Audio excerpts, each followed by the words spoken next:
¿Qué tal amigos? Muy buenas noches tengan todos ustedes. Sean todos bienvenidos a este programa de sus noches teológicas. Y bueno, pues hoy tenemos un gran invitado, ¿verdad? El padre Alejandro, ¿verdad? Que bueno, pues hacemos este enlace de videollamada, pues precisamente para hablar de esta festividad que estamos viviendo, ¿verdad? En este 12 de diciembre. Y bueno, pues le damos la más cordial bienvenida al padre Alejandro. Padre, muy buenas noches, bienvenido y pues muchísimas gracias por aceptarnos pues esta invitación. Muchas gracias, Jorge. Gracias a todos ustedes y espero que sí sea lo que esperan ustedes, ¿verdad? Lo que pueda responder yo, lo que pueda compartir con ustedes. Muchísimas gracias, padre. Y bueno, pues, ¿qué le parece si vamos abordando, verdad, pues este tema de Nuestra Señora de Guadalupe, remontando, pues, un poco a la historia, ¿verdad? Y en lo tocante, bueno, de manera especial, esta petición que pide la Virgen de Guadalupe para la construcción y la edificación de un templo que nace precisamente de las apariciones de la Santísima Virgen María a San Juan Diego. ¿Cómo se da todo este proceso, padre, de esta petición? ¿Por qué se considera dentro de estas investigaciones que se han hecho, verdad, a estas apariciones, que la Virgen pide precisamente un templo? Sí. Bueno, esto es muy importante, podemos mostrar en Pogua, ¿verdad? Incluso, de hecho, aquí el Nicano Pogua en el número 26 y 27 habla precisamente y muy claro la Virgen María, ¿verdad? Quiere un templo, pero el templo es para ella mostrarnos a Dios, ¿sí? Me voy a permitir aquí leer el Nicano Pogua estos números 26, 27, en donde ella claramente nos pide esto, ¿verdad? Muy expresamente.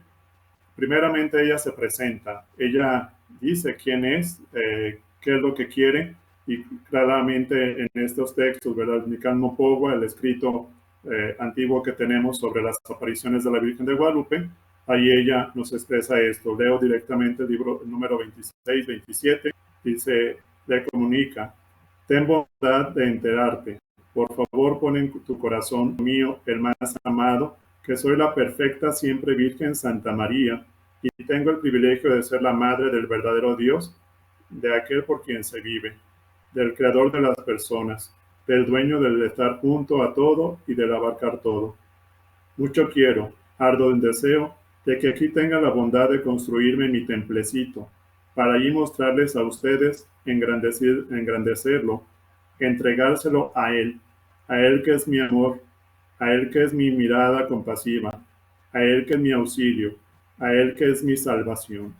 Entonces, sin duda, este texto de Nicano Pogua nos habla de la importancia del templo como un lugar en donde la Virgen María pueda darnos a conocer, no ella misma, sino a Dios, a su Hijo Jesús, ¿verdad? Al que ella también se siente salvada por él. Ayer celebramos el dogma de la Inmaculada Concepción, y esto muchas veces podemos decir que tiene que ver la Inmaculada Concepción o por qué la celebra la Iglesia, porque es de una manera celebrar la salvación también de la Virgen María, ¿verdad? No quiere decir que la Virgen María no fue redimida por, por Cristo de una manera anticipada. Ella nos dice: a mi Salvador, les voy a mostrar a mi Salvador. Entonces, esto de tener una casa en donde mostrar al Salvador, pues es prácticamente algo importante, ¿verdad? No es un mensaje que se queda en el pasado, no es un mensaje que ya te lo di y ya a ver qué pasa, sino ese mensaje que le da San Juan Diego es un mensaje actual todavía, ya casi hoy precisamente se cumplen los 491 años de la primera aparición a San Juan Diego, que también hoy lo celebramos. Entonces, estos 491 años, pues es un mensaje actual, no es algo que ha quedado ya en el pasado, no es algo que dice, pues ya fue en ese momento y se acabó el asunto, sino el pedir un templo es esa actitud de seguir mostrando su amor como lo hace hasta ahora actualmente, ¿verdad? En estos días que ya estamos casi a punto de celebrar el gran acontecimiento el 12 de diciembre, se sigue viendo esa actitud en la gente, ¿verdad? Que sigue mostrando ese amor a a la Virgen María y que se sigue sintiendo amado por ella, ¿verdad? Entonces, en un primer momento, pues prácticamente se construye, si una casa física, voy a hacer así como rápidamente un recuento de estas casas en donde ha estado la Virgen María, en donde ha estado dando su amor, ¿verdad? La primera fue una pequeña ermita que construyó el obispo Zumárraga, en donde prácticamente a partir de 1531, el 26 de diciembre, la imagen ha estado estuvo en ese momento, ¿verdad? En esa pequeña ermita, que después prácticamente esta primera ermita sufre una pequeña ampliación por parte del segundo obispo, Fray Alonso de Montúfar, que era dominico, en 1556. Se hace una ampliación porque empieza a crecer la devoción a la Virgen María de Guadalupe y ya no cabían en esa primera ermita, ¿verdad? Entonces, el segundo obispo, Fray Alonso de Montúfar, amplía esa pequeña ermita. Con el tiempo va creciendo aún más la devoción, ¿verdad? La devoción no es así como se dio de la noche a la mañana, poco a poco fue creciendo esta devoción, este amor a la Virgen de Guadalupe. Entonces prácticamente va creciendo esa devoción y se va haciendo pues ya no muy práctica la pequeña ermita que se tenía y se comienza la construcción de un nuevo templo. En 1622 prácticamente se bendice lo que es un templo que desgraciadamente ya en la actualidad no lo tenemos. Fue demolido para poder construir lo que es ahora la antigua basílica, ¿verdad? Pero este templo prácticamente se le conoció como el templo artesonado por la forma o la estructura que tenía su techo de madera labrada, que era, según testimonios, hay un templo muy bonito, muy labrado, con grandes tesoros, incluso de hecho de plata, candiles muy bonitos y cosas de este tipo. Y prácticamente ahí estuvo la Santísima Virgen María, la imagen desde 1622 hasta 1695. Prácticamente fue muy poco tiempo lo que estuvo este templo artesonado, que les decía, después fue demolido para poder construir la antigua basílica que nosotros conocemos.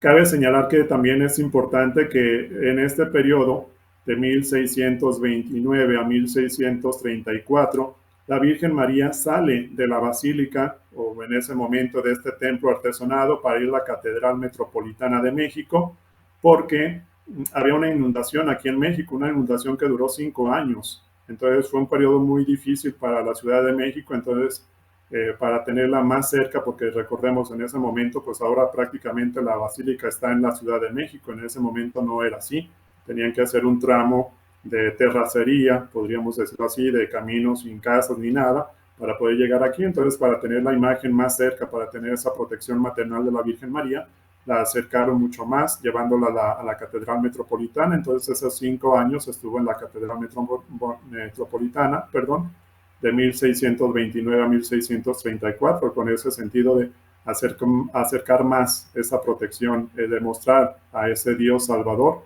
en medio de las dificultades.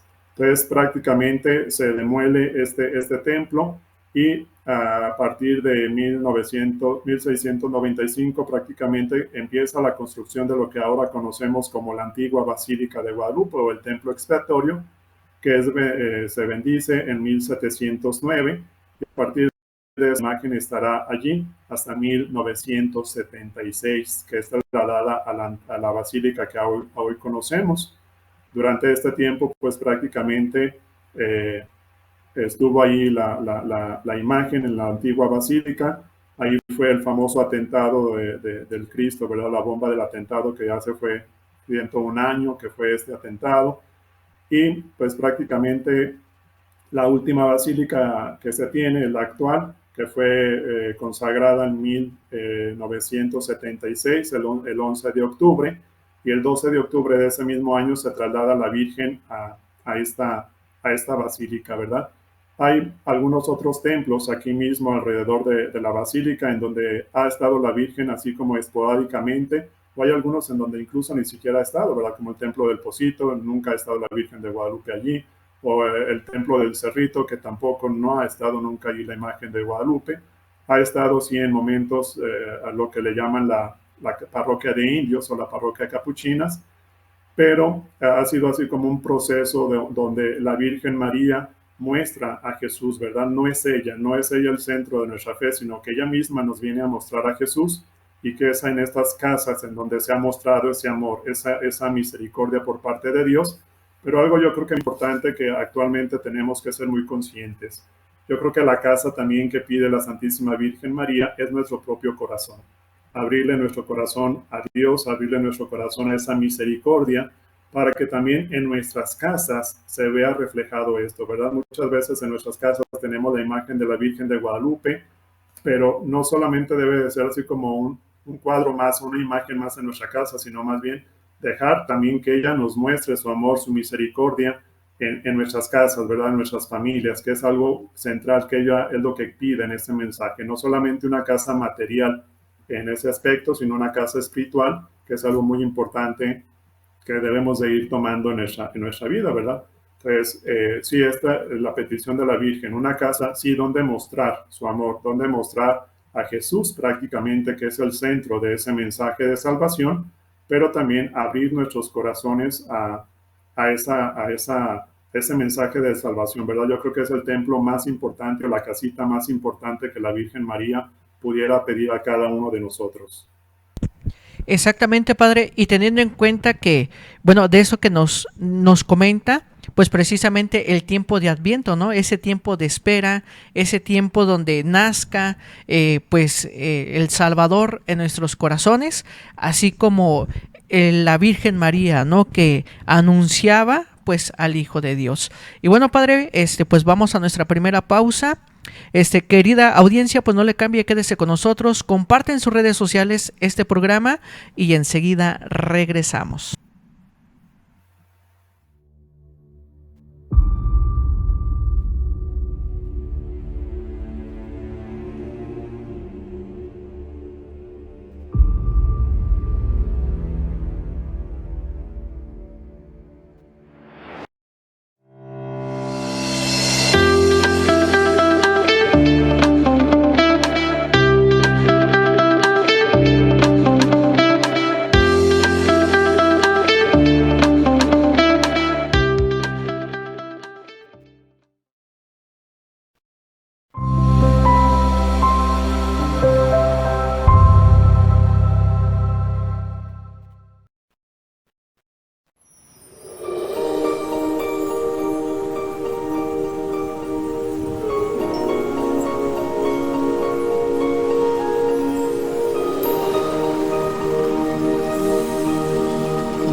Y bueno amigos, ya estamos de regreso aquí en su programa de Noches Teológicas, hablando precisamente, bueno, pues de la Santísima Virgen María.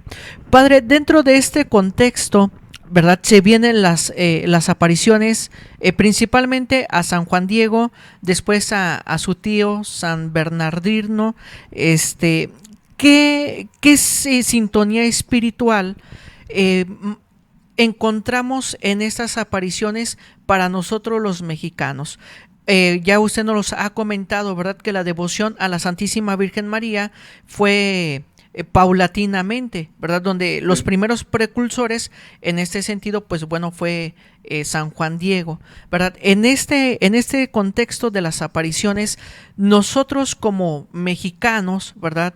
Y que muchos papas y obispos han comentado esto, ¿no? Que la Virgen ha decidido quedarse, ¿verdad?, aquí en el pueblo mexicano, ¿verdad? A diferencia de las otras apariciones que se han tenido, ¿verdad?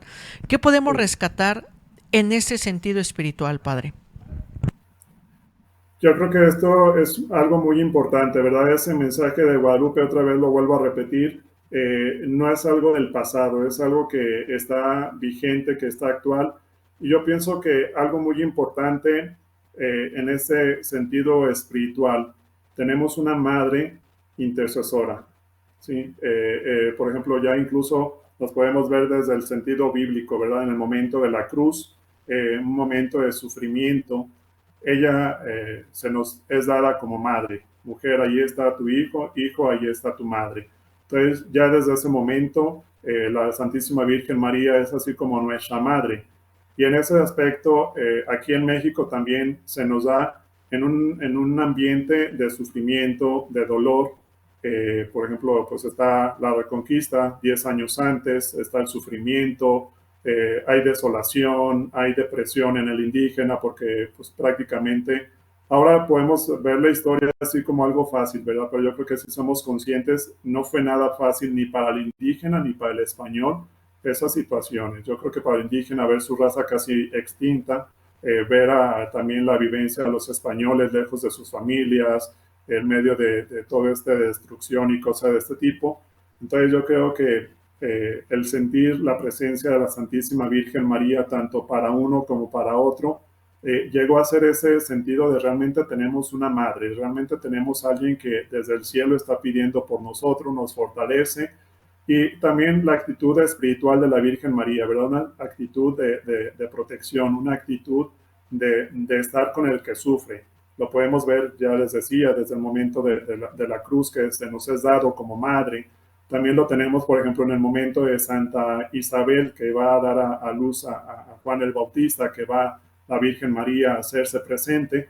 Yo creo que en ese sentido también se muestra una madre espiritual en ese sentido. Hay sufrimiento, hay desolación, hay depresión, hay un ambiente pesado de muerte y destrucción. Y sin embargo ella nos viene a decir, ¿saben qué? Ánimo, aquí estoy yo, no estoy yo aquí que soy tu madre. ¿A qué le vas a temer? ¿A qué le vas a tener miedo? Yo creo que ese es un aspecto muy importante. Un primer momento, tenemos una madre, tenemos una mamá que nos está protegiendo, que nos está defendiendo, que nos está valorando, ¿sí? Algo que no se tenía ya en ese momento. Entonces yo creo que también el traernos a, saben que les quitaron a sus dioses, pero yo aquí vengo a traerle el verdadero Dios, vengo a ofrecerles a ese verdadero Dios. Y yo creo que esto de la cuestión hasta su apariencia, ¿verdad? Algo que pudieron leer muy bien los indígenas. Recordemos, para el indígena no existía la escritura, eran códices. Y la Virgen María fue un códice para ellos por eso la acogieron tan fácilmente en ese sentido, ¿verdad? Pudieron ver en esta mujer, esa mujer espiritual, esa madre que realmente venía a protegerlos. Y de parte del indígena y tanto del español, pues la tomaron en ese aspecto, ¿verdad? Una madre que viene a protegernos, pero que también viene a traernos aquello que nos había quitado. Nos quitaron nuestros dioses han muerto, incluso en algún momento decían los indígenas. ¿Qué sentido tiene? No tiene sentido ya vivir de esta manera. Pero sin embargo, la Santísima Virgen María se hace presente aquí y sabes que no te preocupen, no se preocupen, yo estoy aquí, soy su madre. Y algo muy importante en ese sentido, no solamente lo dice, sino también lo vive. En ese aspecto, en ese sentido, como madre, toma el color de la raza, ¿verdad? Eh, por ejemplo, si se hubiera presentado aquí con los rasgos de Palestina, los indígenas se hubieran sentido extraños, tal vez no lo hubieran podido acoger tan fácil, ¿verdad? Pero el hecho, por ejemplo, retomando un poquito la historia, recordemos, había nacido una nueva raza, los mestizos, hijos de indios y españoles, que ninguno de los dos lo quería, ¿verdad? Para los indios era un desprestigio haber sido violada la indígena. Para el español había sido solamente un entretenimiento, pero de eso brota esta nueva raza, ¿sí? La raza mestiza. Y la Virgen María toma el color de esa raza mestiza para decir, ¿sabes qué? No estás solo, yo estoy aquí. En ese sentido, yo creo que también espiritualmente los anima a seguir adelante, ¿verdad? Los anima en ese sentido a decir, nos trae a nuestro Dios.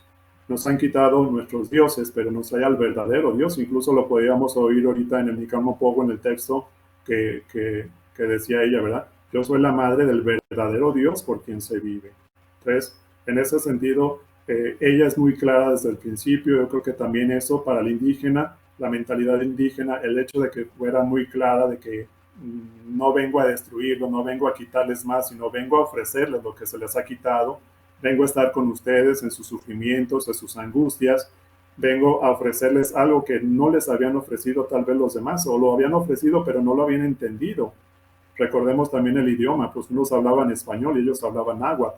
No había todavía ese entendimiento mucho de entre uno y otro, pero sin embargo la Virgen María habla el náhuatl, se viste como ellos. Entonces eso, yo creo que para ellos empieza a surgir una espiritualidad que los lleva a la conversión, que los lleva a una vivencia profunda. Incluso lo podemos ver también en San Juan Diego, ¿verdad?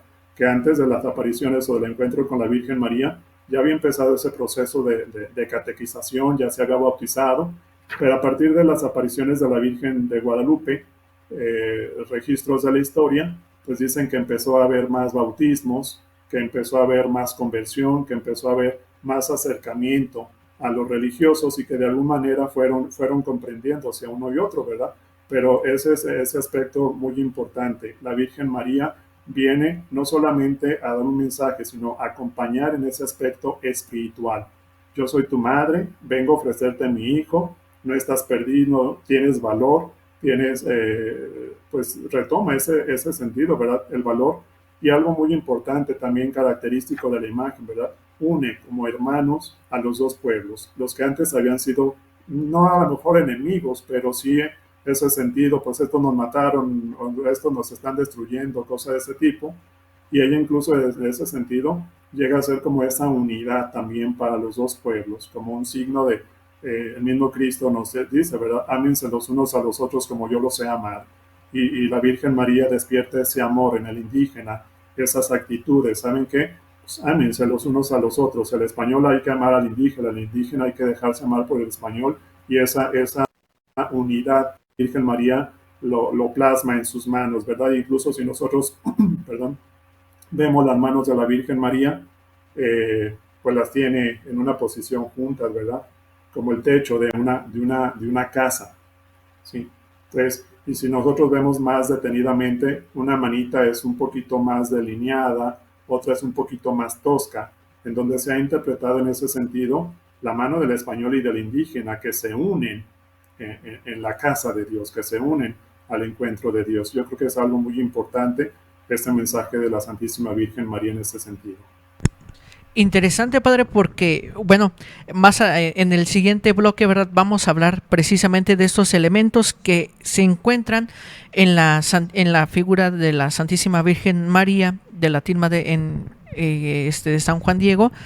Pero a esto que nos comenta, padre, fíjese que no lo había visto yo así de esta manera, pero de allí empieza a ser esta madre de esperanza, esta madre de amor, como usted bien nos lo señaló, pero también una madre de identidad en esta unión, pues obviamente de estas dos culturas, de estas dos razas, y que yo creo que forma parte ya del propio mexicano, ¿verdad? Del sentirnos identificados, bueno, pero por esta representación, que pudiéramos decirlo así, que ya se da por tradición, ¿verdad? En este sentido, y pues dar ese mensaje de esperanza por todo este contexto histórico de marginación,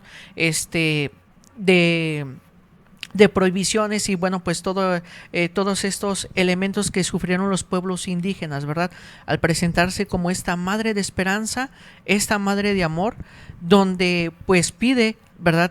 Al pueblo mexicano, pues que se le dé en esa confianza, ¿verdad? Que le tengan esa confianza, porque ella va a ser quien va a ir preparando, bueno, pues estos caminos. Y bueno, pues vamos a nuestra siguiente pausa, padre, ¿verdad? Estimada audiencia, no le cambie, quédese con nosotros, enseguida regresamos.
Y bueno, amigos, ya estamos de regreso. Muchísimas gracias por continuar con nosotros en este su programa de Noches Teológicas.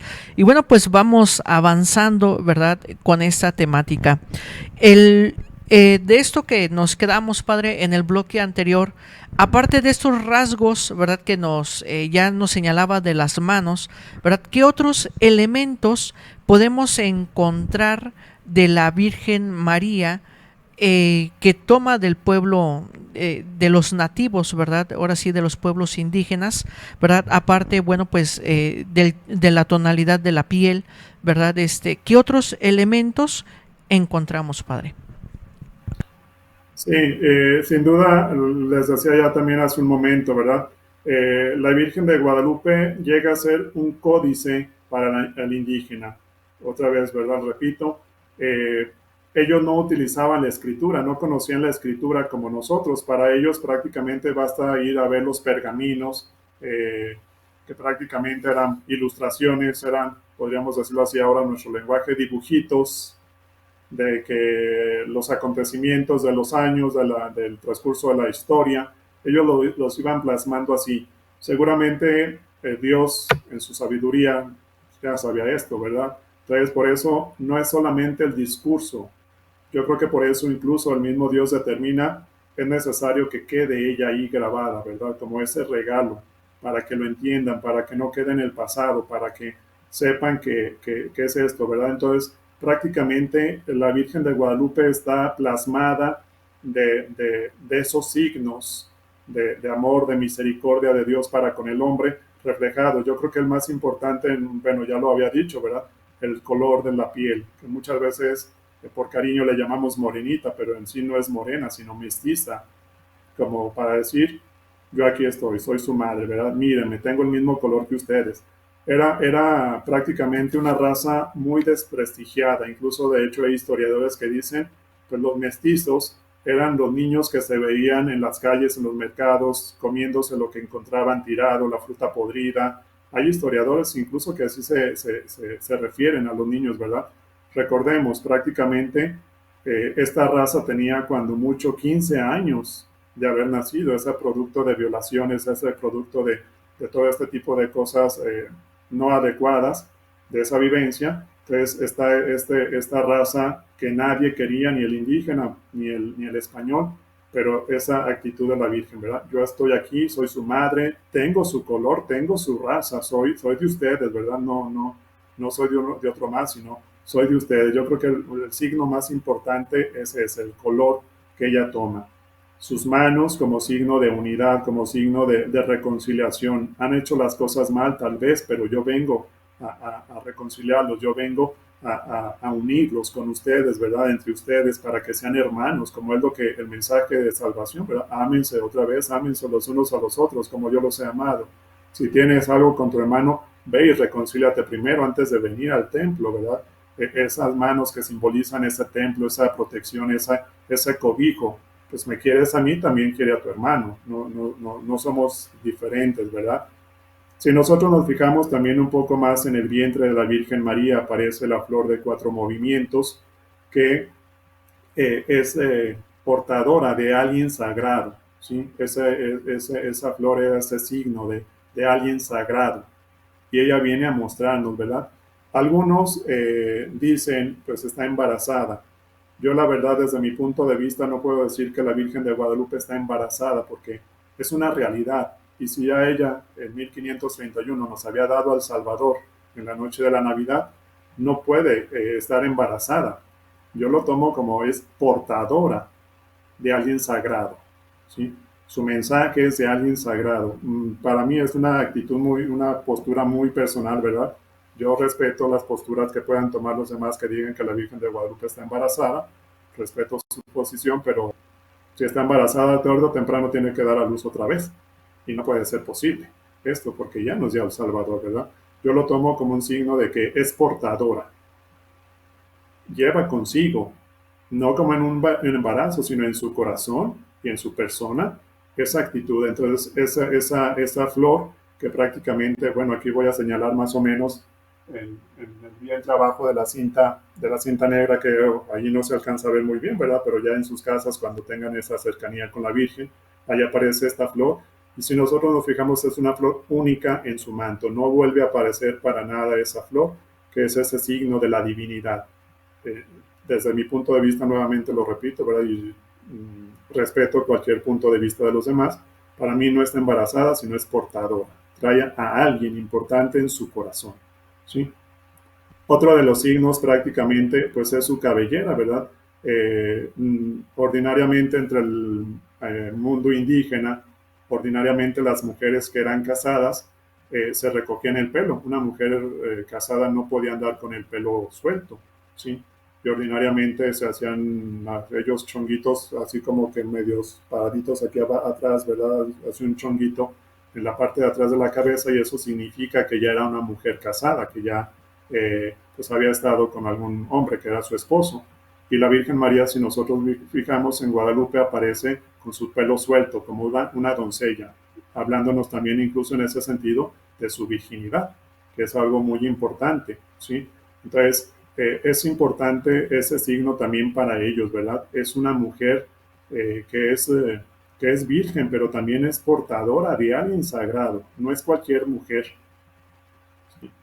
El color turquesa también de su manto, que es algo muy importante, ¿verdad? El turquesa para ellos era alguien que lo podía vestir únicamente el rey o el Tlatoani, el emperador, ¿sí?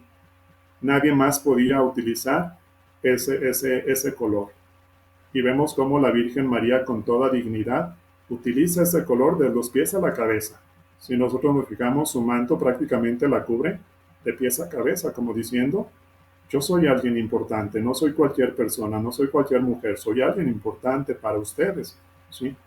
Entonces, sin duda, pues prácticamente es un mensaje realmente para el indígena que solamente al verlo supo quién era, supo reconocerla, ¿verdad? Incluso al mismo San Juan Diego, la niñita mía, señora mía, ¿sí? No le habla como alguien extraño, sino como alguien realmente con mucho respeto, como alguien grande, pero muy cercano a él, ¿verdad? Yo creo que desde ese momento, ¿por qué? Porque se presenta como uno de ellos. Incluso el mismo lenguaje, ¿verdad? Que muchas veces pues nos imaginamos que la Virgen María habló en español con Juan Diego. No, habló náhuatl. Juan Diego hablaba náhuatl, que era su idioma, era su lengua, ¿sí? Y la Virgen María toma también en ese sentido el idioma para que se entienda, para que realmente se conozca que es un mensaje de salvación, no solamente la imagen, sino también el mensaje, que es algo importante, ¿verdad? Los mismos flores que, bueno, ordinariamente las relacionamos con flores que en realidad no son flores, sino cerros. Y eso habla del contexto también en el que se presenta la Virgen María. Todos sabemos que la Ciudad de México está rodeada de cerros y es uno de los problemas que causa tanta contaminación aquí, ¿verdad? El estar rodeada de cerros. Y si nosotros nos fijamos, la Virgen María en su túnica muestra los cerros que hay alrededor de México, también como ese contexto. Es algo muy concreto en donde se aparece.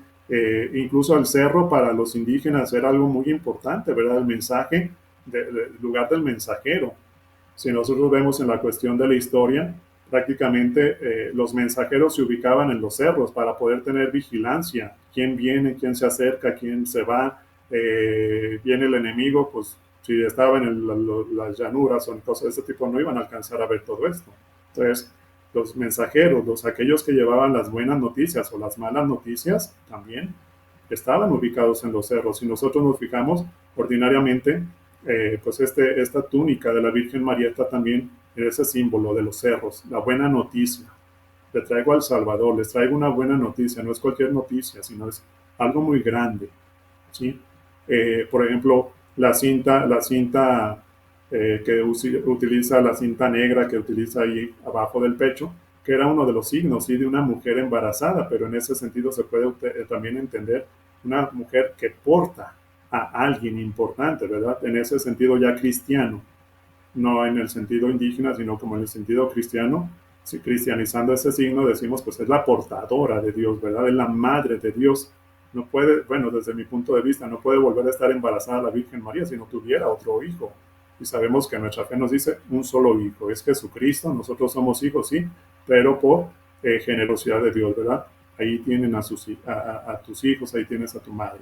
Entonces, sin duda, la Santísima Virgen María es algo muy importante, ¿verdad? Los colores, la actitud, la postura, incluso de hecho, si nosotros nos fijamos, la postura de la Virgen María parada está con una pierna un poquito inclinada, no está totalmente parada firme, ¿verdad? Sino tiene una pierna un poquito inclinada en donde se dice también que está como a punto de danzar, ¿sí? Está a punto de empezar una danza. Sabemos que incluso en la actualidad, ¿verdad? Los danzantes, los matlachines, ¿sí? Las fiestas para los indígenas sin danza no eran fiesta, ¿sí? Entonces, ella también en su actitud va a danzar en ese sentido, va a dar una buena noticia, va a hacer una fiesta, va a haber una fiesta. ¿Por qué? Les traigo al verdadero Dios. Les traigo a aquel realmente que ustedes tenían que haber conocido desde antes, pero por situaciones difíciles, bueno, no lo han entendido, no lo han comprendido, pero aquí está, ¿sí? Y sin duda, yo creo que si vamos viendo cada uno de los signos más a fondo, sus mismos ojos, su misma mirada, son signos de amor, de misericordia, y no solamente de ella, sino que nos quiere transmitir. Yo creo que una persona que tiene a Dios transmite esa paz, ¿sí? Alguien que no tiene a Dios, alguien que tiene vicios, que tiene una vida no muy adecuada, difícilmente pudiera transmitir paz a los demás. Y vemos ese rostro tranquilo, ese rostro sonriente discretamente, ¿verdad? Esa mirada de ternura que nos habla de una mujer realmente portadora de Dios, una mujer que realmente nos viene a traer no solamente su presencia, sino la presencia de Dios en sus signos. Excelente, padre. De verdad que, bueno, pues hay muchos libros, muchos escritos, ¿verdad?, que hablan de todos estos elementos que tienen, que aparecen en la figura de la Santísima Virgen María y que guardan pues precisamente pues esta identidad. Y bueno, padre, pues vamos a nuestra última pausa para ya casi ir cerrando con este programa, ¿verdad? Que de verdad lo que nos ha compartido pues ha sido bastante interesante. Así que, estimada audiencia, no se despegue, vamos a nuestra última pausa y enseguida regresamos.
Y bueno, amigos, ya estamos en nuestra recta final de este programa de Noches Teológicas, donde nos acompaña, bueno, pues el padre Alejandro, ¿verdad? Desde la Basílica de Guadalupe.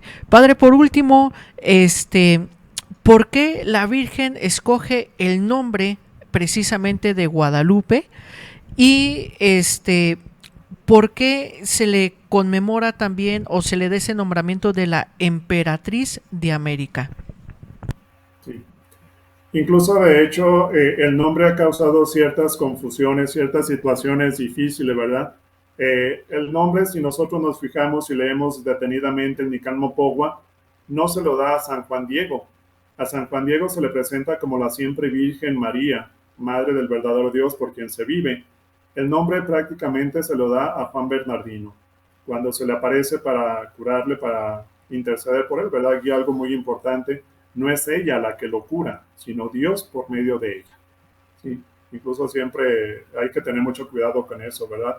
Los milagros los hace Dios, no los santos. Los santos son intercesores. También la Santísima Virgen María, por muy nuestra madre que sea, por muy amorosa que sea y misericordiosa con nosotros, ella es intercesora, ¿sí?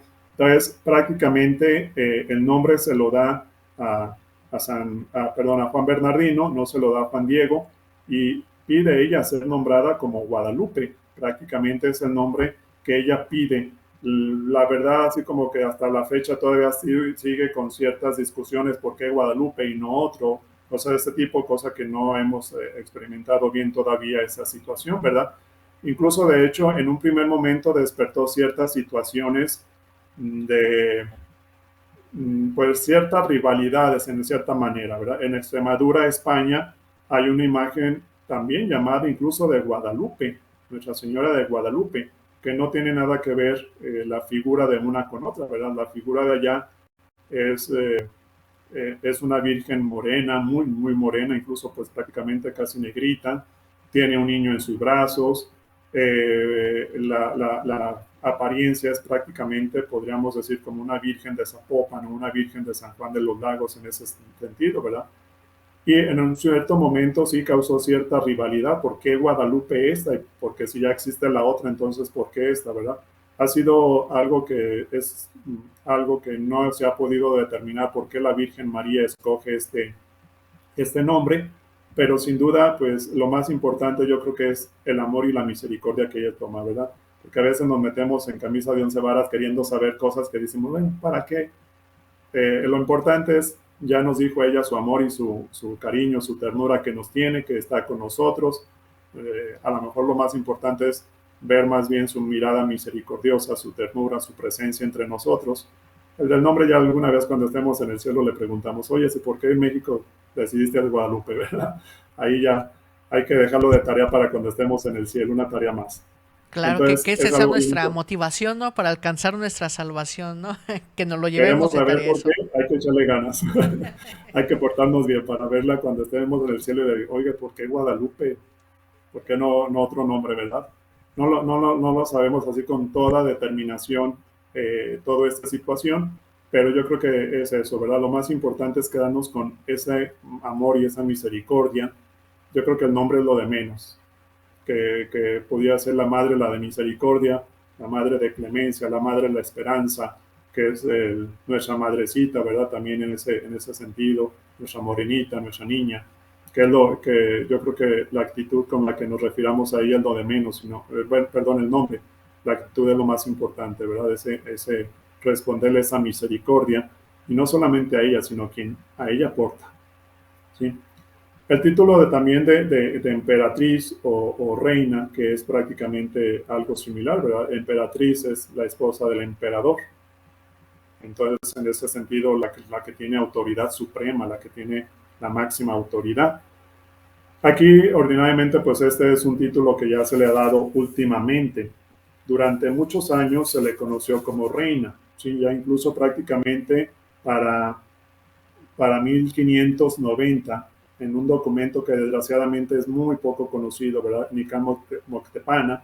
Conocemos el Nicán Mopogua, pero el Nicán Moctepana desgraciadamente es muy poco conocido. Hay muchísima literatura de la Virgen de Guadalupe del siglo XVI, XVII, que desgraciadamente no es muy conocida entre el pueblo y eso enriquecería mucho, ¿verdad? A lo mejor en algún momento sería bueno desde ahorita decir, hacer un programa con estos documentos, ¿verdad? Conocer, dar a conocer estos documentos sobre las apariciones, sobre la Virgen de Guadalupe, sobre los personajes, que es algo muy importante, ¿verdad? Entonces, este documento, regreso al tema, si no me voy a salir aquí, ¿verdad?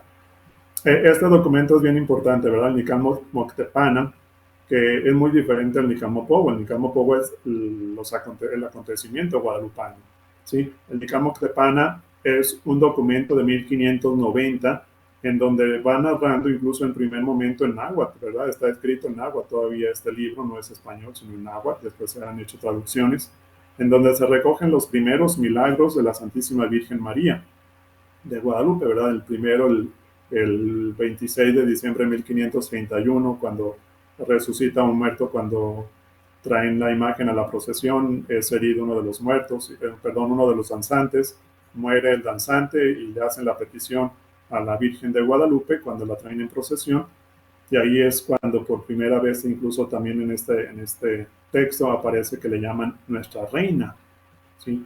Entonces ya desde antiguamente se le iba llamando con ese nombre, Nuestra Reina, se le reconocía ya no como nuestra niña, sino también como nuestra reina, la reina de los ángeles, como algo ya distinguido, ¿verdad? Incluso ya decíamos hace un momento, el hecho de vestir la túnica el manto, perdón, con ese color turquesa, que era algo especial para los emperadores, pues ya la empezaban a reconocer como reina, ¿verdad? Entonces, ya desde antiguamente, 1590, ya este libro nos habla de esa reconocer a la Virgen como reina. Más adelante, en 1537, después de las inundaciones y de todas estas situaciones raras que hubo en México, las inundaciones, en 1537 también hay una epidemia muy fuerte aquí en México, en toda la región, pues prácticamente lo que ahora es la parte de México. Y bajo la intercesión de la Virgen de Guadalupe, el pueblo reconoce haber librado esa muerte, ¿verdad? Esa mortandad tan fuerte por esta epidemia que hubo. Entonces la proclaman como patrona, como reina de México, ¿verdad? De la ciudad. Prácticamente ya más tarde, 1746, es ya proclamada también como reina o patrona de toda la Nueva España. ¿Sí? Y recordemos, en ese momento la Nueva España no era solamente lo que es ahora Ciudad de México, ni era tampoco lo que ahora es el territorio nacional, ¿verdad? Se extendía todavía más la región de que ahora es parte de Estados Unidos, o también lo que es ahora Guatemala, El Salvador y toda esta región de por acá, ¿verdad? Recordemos, la Nueva España era mucho más amplio de lo que ahora conocemos como la República Mexicana. Entonces, para este tiempo, 1746, ya se proclama a la Virgen María como reina y patrona de la Nueva España. ¿Sí? Ya incluso prácticamente a partir de 1754, el Papa Benedicto XIV, cuando proclama a la Virgen María y da autoriza el oficio y la misa para que se celebre la Virgen de Guadalupe el 12 de diciembre con su oficio propio y su misa propia, pues proclama al pueblo mexicano que se reconozca a la Virgen María como reina principal, ¿verdad? De la Nueva España. Nuevamente vuelve a hacer esa solicitud y ya poco a poco aquí se va gestando esta situación de ver a la Virgen María como la reina, como la patrona, como la emperatriz, ¿verdad? No dándole el nombre todavía o propiamente como emperatriz, pero sí como reina, como patrona, como aquella que tiene la autoridad, como aquella de quien nos viene toda, en ese sentido, la cuestión de la salvación. Prácticamente ya pasando un poco más los años, 1910, el Papa Pío X proclama patrona celestial de toda América Latina. ¿Sí? Aquí es algún dato muy curioso, solamente de América Latina, no de toda América, sino de América Latina únicamente. Estados Unidos y Canadá no entraron en ese momento, ¿verdad? Puras discriminaciones de ahorita. Pero bueno, no lo veamos desde ese punto. Son cuestiones de la historia, no podemos juzgar a la historia después de 100 años. ¿Sí? Entonces, el Papa Pío X, hace esta aclamación, ¿verdad? La Virgen María de Guadalupe es la patrona celestial de América Latina, de México para abajo, ¿verdad? Ya empieza esta discusión incluso de Canadá y Estados Unidos y por qué de nosotros no. Y empiezan los obispos a hacer peticiones a Vaticano y el Papa Pío XI nombra a la Virgen María como patrona de toda América. ¿Sí? Entonces, pero en un primer momento solamente fue considerada de América Latina y después ya prácticamente de toda América. Y es prácticamente el Papa Pío XII quien empieza a tenerle ese título de emperatriz de América. ¿Sí? Es hasta Pío XII, perdón, que le da ese nombre, ¿verdad? Un poquito también saliéndonos de las cuestiones eclesiásticas, José María Morelos y Pavón en la lucha de independencia también la proclama como la emperatriz de América. ¿Sí? Entonces, en ese sentido, ya no era solamente un título eclesiástico, sino también un título civil. Todos conocemos quién fue José María Morelos y Pavón, ¿verdad? Uno de los que lucharon en guerra de independencia para México. Entonces, él la proclama prácticamente como emperatriz de América. Entonces, no es solamente un título eclesiástico, no es solamente un título que los obispos o el Papa ha dado, sino también este personaje importante para nuestra historia, ¿verdad? Que lo proclama. Incluso, de hecho, en sus proclamas pide que el 12 de diciembre se celebre con gran entusiasmo y con gran alegría por ser ella la emperatriz de América, ¿verdad? Entonces, también en ese sentido, la reconoce la cuestión civil en ese momento como aquella, la reina, ¿verdad? Emperatriz y reina, pues podríamos decirlo, es equivalente. Entonces, es un título que se le ha dado en ese momento y que ya desde antiguamente se le ha reconocido a ella como la reina, como la patrona, como la que viene prácticamente a gobernarnos, a estar en ese sentido en nuestras casas, en nuestros corazones. Muy bien, padre. Pues excelentes datos, ¿verdad? Que nos ofrece, la verdad. A veces nos hace falta pues esta formación, adentrarnos a la misma historia, ¿verdad? Para ver pues todos estos nombramientos que no solamente, bueno, pues en este caso, bueno, pues hablamos de la Santísima Virgen María, pero también cuántos otros santos tienen algunos nombramientos, ¿verdad? ¿Cómo se le otorgan? ¿Con qué finalidad? ¿Bajo qué circunstancias?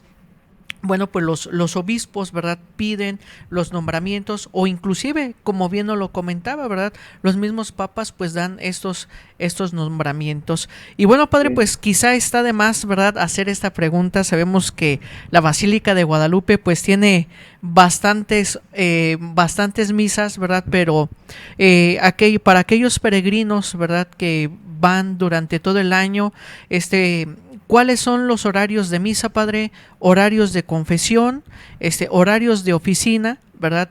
Para todos aquellos peregrinos que van a visitar a la Basílica de Guadalupe. Sí, los horarios que tenemos ahorita todavía siguen siendo un poquito restringidos por la cuestión de la pandemia, ¿verdad? Desgraciadamente está controlada, pero todavía no desaparece, ¿verdad? Desgraciadamente todavía estamos con ciertos rezagos de este tipo de situaciones. Pero aquí en la Basílica de Guadalupe, por ejemplo, tenemos misa a las 6 de la mañana, que es la primera. Es de 6, 7, 9 de la mañana, 10, 11, 12, 1, 2, 3, 4 y estamos restringidos, ¿verdad? Está también a las 5 de lunes a jueves, se reza el rosario con el Santísimo expuesto.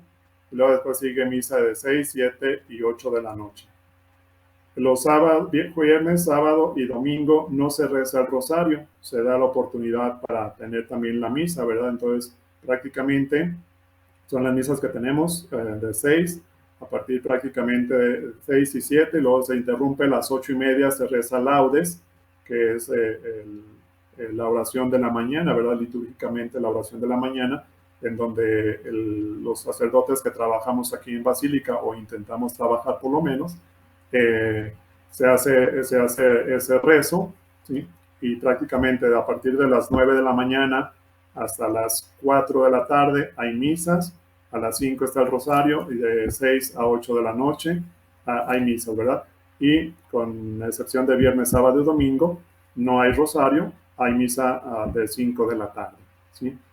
En las cuestiones de las confesiones, estamos confesando a partir de las 7 de la mañana, que es el primer horario de confesiones, hasta un lapso más o menos hasta las 2 de la tarde, para dejar un espacio también, ¿verdad? Y a partir de las 4 más o menos hasta las 8 de la noche, ¿sí? Esos son los horarios establecidos, ¿verdad? Pero por algún momento, algunas reuniones que podemos tener o algunas situaciones, a veces desgraciadamente no se puede atender la cuestión pastoral de la confesión, pero ordinariamente eso es, ¿verdad? Y de las atenciones en la cuestión de oficinas para mandar decir alguna misa o alguna atención, pues prácticamente es a partir de las 8 de la mañana hasta las 8 de la noche. Son más o menos los horarios que se tienen aquí en la Basílica de Guadalupe, ¿sí? También yo creo que una invitación en ese sentido, ¿verdad? A veces cuando venimos a Basílica de Guadalupe, pues venimos a veces más de turistas que en algunos casos, ¿verdad? No siempre. Vamos, ya vimos a la Virgen de Guadalupe, ya nos paseamos, ya nos vamos, ¿verdad? yo creo que es importante también encontrarnos con Dios, ¿verdad? Encontrarnos con Él, la Eucaristía, que es algo bien importante. Yo ayer les decía en una misa, ¿de qué sirve venir a la basílica si no nos quedamos a misa? No nos encontramos realmente con quien debemos de encontrarnos, ¿verdad? Son 8 horas de camino y nos regresamos y se acabó el asunto, ¿verdad? Entonces yo creo que dentro de esos proyectos que hay a veces de peregrinaciones, de turismo, de cosas de este tipo, yo creo que algo muy importante es encontrarnos también con Nuestra Señora, pero también con la ángel que nos trae Nuestra Señora. Exactamente, padre. Bueno, pues agradecemos su tiempo, su espacio, padre, para la realización de este programa, ¿verdad? Teniendo en cuenta, bueno, pues que están viviendo pues días pues prácticamente muy atareados, ¿verdad? Con estas Sí. celebraciones, ¿verdad? De precisamente, bueno, pues de esta festividad de la Virgen de Guadalupe. Padre Alex, pues muchísimas gracias, ¿verdad? Y pues quedamos pendientes, ¿verdad? Con otro programa, ¿verdad? Interesante también esa propuesta que nos decía, ¿no? Conocer los documentos, ¿verdad? Casi siempre el que conocemos es el Nicanopowhan, porque es el más común, ¿verdad? Pero desconocemos toda esta serie de literatura, ¿verdad? Y que como pueblo Sí, es mexicano, muy importante. pues prácticamente deberíamos de conocer, ¿no? Nuestra segunda historia, ¿no? La primera, pues, la Sí. historia civil, la segunda, pues, la historia de la Santísima Virgen María. Padre, pues muchísimas gracias, ¿verdad? Y esperamos, pues, hacer más colaboraciones con usted, ¿verdad? Muchísimas gracias, Padre. Muchísimas gracias, Jorge, y a todos los que nos han estado viendo, ¿verdad? Siguiendo. Pues muchísimas gracias. Espero que no los haya aburrido tanto con esta voz de pito de calabaza, ¿verdad? Pero esperemos que haya sido de interés, de agrado todo este momento. Y pues ánimo, ¿verdad? Ya ofrezco mi oración por ustedes desde aquí, pidiéndole a la Santísima Virgen María, a nuestro Señor Jesucristo, que los bendiga, que los proteja y que los ayude a ser mejores cada día a todos nosotros. Muchísimas gracias, padre. Y bueno, querida audiencia, pues ya sabe que la próxima semana tenemos una emisión más aquí en el canal de Laico a Laico, en su programa Noches Teológicas. Hasta la próxima.